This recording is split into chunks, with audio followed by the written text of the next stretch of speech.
Selamat pagi, saudara-saudara yang dikasihi Tuhan, dan yang saya selalu yakin bahwa saudara-saudara adalah orang-orang yang mengasihi Tuhan. Pada pagi hari ini kita tiba di tanggal 1 April 2025, hari Selasa. Seperti biasa kita akan memasuki saat teduh sebelum kita beraktivitas dalam doa pagi online GKI Samanhudi. Saudara-saudara, sebelum kita merenungkan firman Tuhan, mari kita satu di dalam doa. Sungguh kami tak henti-hentinya mengucap syukur kepada Tuhan ketika pada pagi hari ini kami bangun dengan kekuatan dan kesegaran yang baru. Sebentar kami akan membaca dan merenungkan sebagian dari firman-Mu. Terangilah kami, ya Tuhan, sehingga kami dimampukan untuk melewati setiap langkah hidup kami di dalam terang firman Tuhan. Bersabdalah di dalam nama Kristus, kami berdoa dan mengucap syukur. Amin. Saudara-saudara, pada pagi ini pembacaan firman Tuhan diambil dari Mazmur 53, dan saya akan membacakan bagian firman Tuhan. Mazmur 53 ini dari Alkitab TB2. Demikian firman Tuhan. Untuk pemimpin biduan, menurut lagu Mahalat, nyanyian pengajaran Daud. Orang bebal berkata dalam hatinya, tidak ada Allah. Busuk dan jijik kecurangan mereka, tidak ada yang berbuat baik. Allah memandang ke bawah dari surga kepada anak-anak manusia untuk melihat apakah ada yang berakal budi dan yang mencari Allah. Tetapi semua telah menyimpang, sekaliannya telah bejat, tidak ada yang berbuat baik, seorang pun tidak. Sudah tidak sadar lagikah orang-orang yang melakukan kejahatan, yang memakan habis umatku? Mereka memakan roti tetapi tidak berseru kepada Allah. Di sanalah mereka pasti akan ditimpa kegentaran, padahal tidak ada yang mengejutkan. Sebab Allah menghamburkan tulang-tulang para pengepungmu, engkau akan mempermalukan mereka, sebab Allah telah menolak mereka. Ya, datanglah kiranya dari Sion keselamatan bagi Israel. Apabila Allah memulihkan keadaan umatnya, Yakub akan bersorak-sorai, Israel akan bersukacita. Demikian saudara-saudara pembacaan firman Tuhan pada pagi hari ini. Saudara-saudara yang dikasihi Tuhan, Mazmur 53 adalah mazmur yang menggambarkan tentang kefasikan manusia yang menolak Allah dan akibat orang yang hidupnya jauh dari Allah. Jadi dua hal itu saudara yang ingin diungkapkan, orang yang fasik dan apa akibat dari orang yang hidupnya jauh dari Allah. Daud menggambarkan melalui mazmur ini orang bebal sebagai orang yang tidak mempercayai adanya Tuhan, tidak berakal budi dalam pandangan Tuhan, dan tidak mencari Allah. Mereka adalah orang bebal yang berkata dalam hatinya, tidak ada Allah.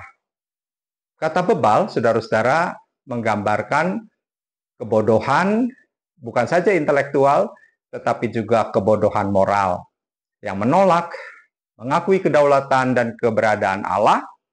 Sikap inilah yang menjadi akar dari kerusakan manusia, seperti disebutkan di dalam ayat 2 sampai dengan 5, di sana saudara-saudara dikatakan bahwa orang bebal menjalani hidup dengan berbagai kejahatan, yaitu mereka melakukan kecurangan yang buruk dan jijik.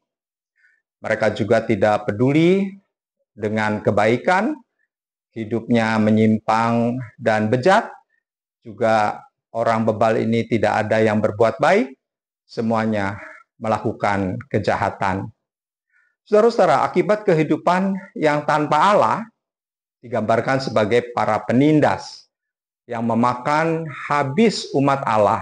Artinya, Kehidupan tanpa Allah dan takut akan Allah menghasilkan kekerasan dan penindasan terhadap sesama. Kalau dibilang di situ saudara memakan habis umatku, yaitu umat Allah, berarti orang-orang bebal itu melakukan tindakan kekerasan dan juga penindasan kepada sesama, khususnya kepada orang-orang percaya atau umat pilihan Allah, yaitu Israel. Nah, saudara-saudara, mereka pun pada akhirnya akan mengalami kegentaran atau ketakutan yang tidak beralasan.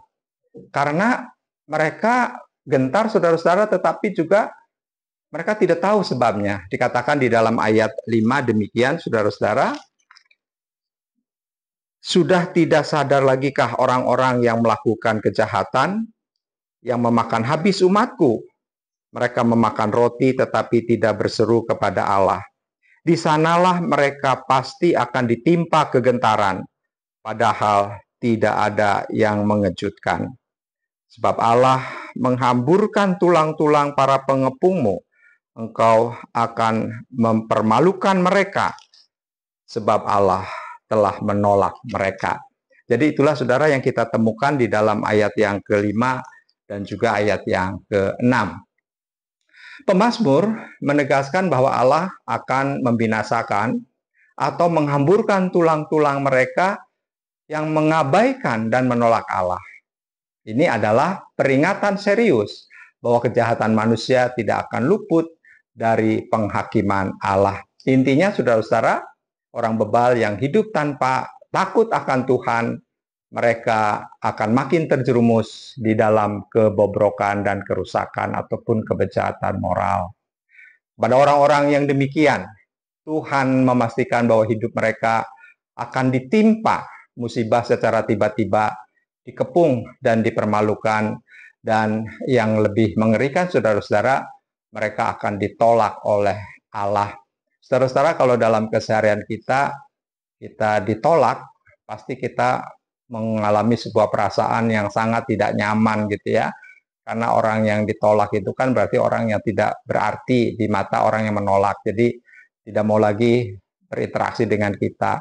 Jadi di sini digambarkan bagaimana Tuhan itu menolak orang-orang yang bebal atau orang-orang yang fasik, yang kehidupannya dipenuhi dengan kejahatan, penindasan, dan kekerasan. Namun saudara-saudara, di tengah gambaran suram tentang kejahatan manusia, Mazmur yang kita baca pada hari ini juga menawarkan tentang pengharapan dan penyelamatan dari Tuhan. Di tengah gambaran suram, saudara-saudara, Mazmur ini berakhir dengan sukacita, sebagaimana dikatakan di dalam ayatnya yang ke-6. Di sanalah mereka pasti akan ditimpa kegentaran, padahal tidak ada yang mengejutkan, sebab Allah menghamburkan tulang-tulang para pengepungmu, engkau akan mempermalukan mereka, sebab Allah telah menolak mereka. Tetapi di dalam ayat yang ke-7 saudara dikatakan, ya, datanglah kiranya dari Sion keselamatan bagi Israel. Apabila Allah memulihkan keadaan umatnya, Yakub akan bersorak-sorai, Israel akan bersukacita. Jadi sangat jelas saudara di sini bahwa kesuraman yang diungkapkan oleh karena perbuatan manusia yang bebal itu, saudara-saudara, maka ada pengharapan. Ya, seperti dikatakan dalam ayat 7, ya, datanglah kiranya dari Sion keselamatan bagi Israel. Saudara-saudara, melalui firman ini kita mendapatkan sebuah gambaran bahwa sesungguhnya pemazmur merindukan pemulihan dari Allah, di mana Allah akan memulihkan umatnya melalui apa yang kita baca di dalam ayat yang ke-7. Ada sukacita karena Allah akan memulihkan. Saudara, hidup orang yang saleh, yang diwakili oleh umat Israel sebagai umat pilihan Allah, justru mengalami hal yang jauh berbeda dengan yang dialami oleh orang yang bebal, yang pada akhirnya akan binasa. Ya, jadi kalau orang yang saleh dikatakan sebagai umat pilihan Allah itu adalah orang yang mengalami sukacita dan hidup dalam pengharapan. Tetapi orang-orang yang bebal, yang melakukan tindakan kejahatan adalah orang-orang yang pada akhirnya akan binasa, tidak lagi akan mengalami hidup dalam pengharapan dan sukacita. Saudara-saudara, Allah menjamin bahwa umatnya akan diselamatkan dan dipulihkan oleh Allah sehingga mereka akan mengalami sukacita dari Allah. Sungguh Mazmur ini sangat menghibur dan menguatkan kita sebagai umat Allah yang hidup pada zaman ini, saudara-saudara. Mungkin kita juga sebagai umat pilihan Allah di dalam Kristus, sebagai pengikut Kristus, ya, kita juga mungkin sering mengalami tekanan dan juga pergumulan karena kejahatan dari orang-orang yang ada di sekitar kita, yang mana mereka tidak mengenal Tuhan dan mereka hidupnya menindas dan juga melakukan tindakan kekerasan kepada kita sebagai orang beriman. Atau mungkin kita dikucilkan, atau mungkin kita ditolak, saudara, karena kita berbuat apa yang benar, karena tidak mau berbuat curang atau diajak berbuat menyimpang gitu ya, maka pada akhirnya kita dikucilkan atau kita ditolak di dalam komunitas, dalam pertemanan. Ketika mungkin juga kita tidak mau melakukan korupsi atau perbuatan jahat lainnya, sementara di lingkungan kita mengajak untuk melakukan itu dan kita menolak karena kita bukan orang yang fasik, maka saudara, ketika kita mengalami banyak penolakan seperti itu karena kita tetap mempertahankan kebenaran, pastinya kita juga akan mengalami perasaan yang tidak nyaman. Tetapi saudara jangan khawatir, meski banyak orang yang menolak dan membenci kita, selama kita di dalam Tuhan, maka Tuhan tidak akan pernah menolak kita. Boleh saudara manusia menolak kita, mengucilkan kita, tetapi Tuhan tetap mau menerima kita. Dunia boleh saja saudara-saudara menolak kita, orang lain mungkin tidak suka dengan kita, tetapi Tuhan yang Maha Kuasa, yang memiliki hidup dan mati kita, adalah Tuhan yang mengasihi kita dan yang mau menerima kita apa adanya.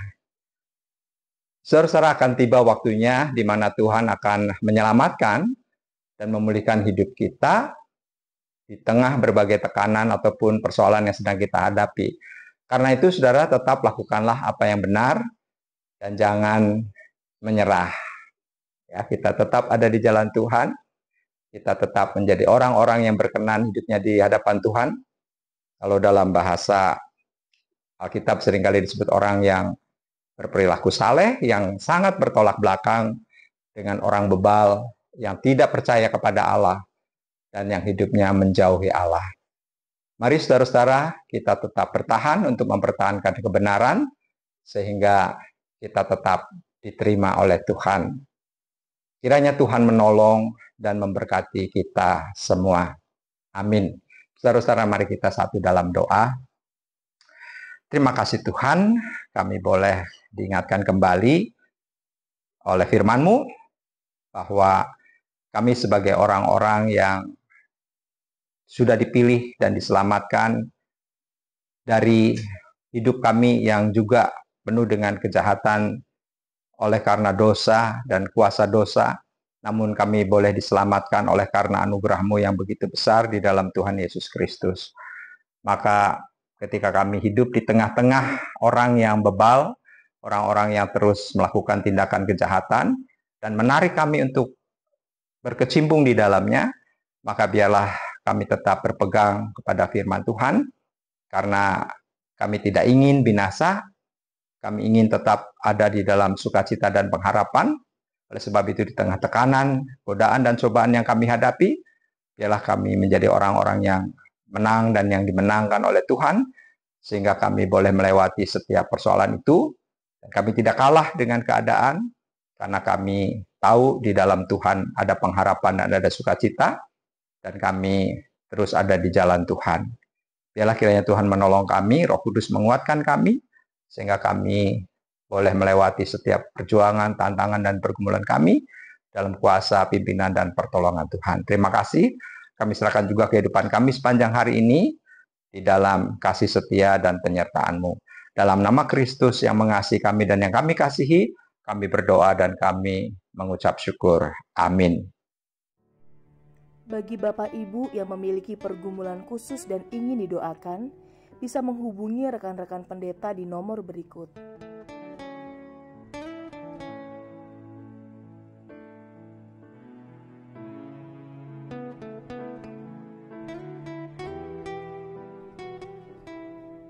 Tuhan Yesus memberkati.